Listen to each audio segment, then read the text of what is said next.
Prince Harry landing in the UK completely alone on Monday, July 6, 2026, without Meghan or the kids, was honestly the first sign this whole trip was going sideways. Prince Harry, born September 15, 1984, is 41 years old. Meghan Markle, born August 4, 1981, is 44 years old. Their kids, Prince Archie, is now 7, and Princess Lilibet is now 5. The original media buzz from mid-June 2026 was that Harry, Meghan, Archie, and Lilibet were all coming to the UK together for a 5-day family trip. First family trip in 4 whole years. Then everything shifted. Harry arrived in London solo on Monday afternoon, July 6, 2026. Meghan and the kids stayed behind in Europe on holiday. That evening, Harry made a surprise appearance at the London premiere of Shoot the People, a documentary about his photographer friend Mason Harriman. Harry showed up smiling with the director Andy Mundy Castle and broadcaster Afua Hirsch. His spokesperson told People that Harry was in good form and really happy to be back in the UK. Cute, but the family dynamic already looked messy from day one.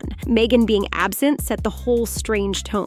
Prince Harry publicly losing his massive court case against the Daily Mail's publisher, Associated Newspapers, on Tuesday, July 7, 2026, was honestly the most brutal moment of the entire UK trip. Mr. Justice Nicklin handed down the ruling in a huge 436-page written judgment. Harry lost every single one of 97 allegations. Absolute wipeout. Harry was joined in the case by 6 other high-profile co-claimants. Those included Sir Elton John and David Furnish, actress Elizabeth Hurley, model Sadie Frost, campaigner Baroness Doreen Lawrence, and Sir Simon Hughes. All 7 lost. The court held Harry and the group failed to prove their pleaded allegations. Then Harry issued a joint statement with Baroness Lawrence, calling it a complete and obvious whitewash. Their exact quote, "We came to court seeking justice and accountability, but we have received neither.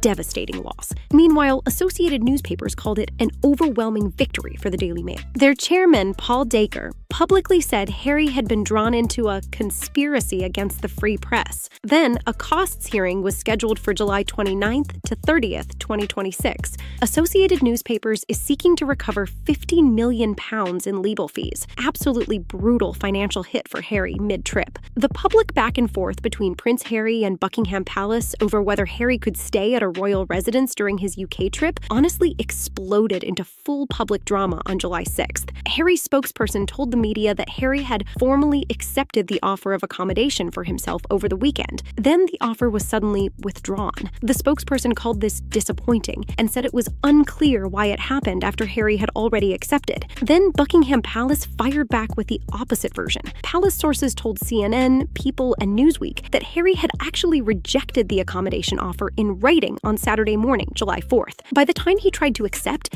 palace staffing arrangements were already impossible. Buckingham Palace also told NBC News they were not commenting further. Absolute standoff. So Harry ended up staying somewhere else entirely for the whole trip. Where he actually stayed is officially unconfirmed. The Mirror suggested he stayed at Althorpe, Diana's family estate in Northamptonshire, but that has never been verified. Whatever the truth about who backed out first, this whole accommodation mess made the trip look chaotic before it had even really started. Not the smooth family reunion visit anyone imagined. King Charles finally meeting his grandchildren, Archie and Lilibet, at Highgrove House on Friday, July 10th, 2026, was honestly the emotional peak of the whole trip. King Charles III, born November 14, 1948, is now 77 years old. He is still in ongoing cancer treatment, which the palace has described as being in a precautionary phase. He has never been declared in remission. Buckingham Palace officially confirmed on the evening of Friday, July 10, 2026, that Charles and Queen Camilla, who is 78,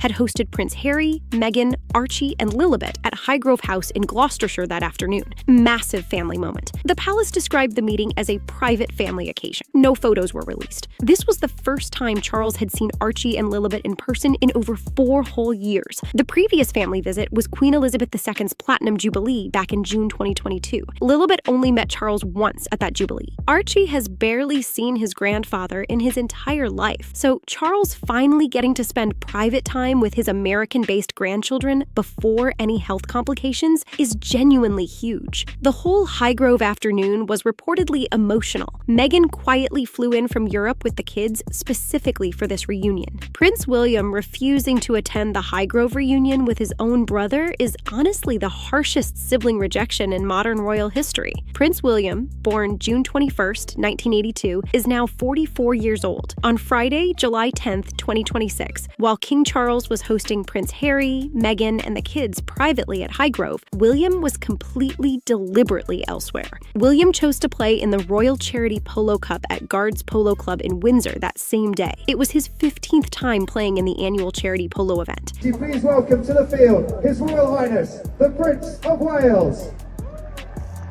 Princess Catherine, who is 44 years old, actually watched from the sidelines. It was Catherine's first appearance at that particular event since 2023. She was also her first major overseas trip in May 2026 to Reggio Emilia, Italy, after being declared in remission from her own cancer on January 14, 2025. So while Charles and Camilla welcomed Harry's whole family to Highgrove, William and Catherine went to a polo match. Absolutely brutal calendar clash. The BBC royal correspondents confirmed the harsh reality. Their exact reporting, the brothers' relationship remains broken, and there are no plans for them to meet while Harry and Meghan are in the UK. So no William reunion happened. William doubled down on freeze, devastating for Harry personally. Meghan Markle completely skipping every single public event during the entire UK trip is honestly the most strategic PR move of the whole visit. Meghan appeared only privately at the King Charles Highgrove reunion on July 10th, 2026. 0 photos, 0 red carpets, 0 public appearances. Meghan and the kids also stayed on holiday in Europe throughout most of the week Harry was in London. She flew in late specifically for the Highgrove meeting only. Now, the strategy behind this decision honestly makes complete sense. Per the April 2026 YouGov tracker,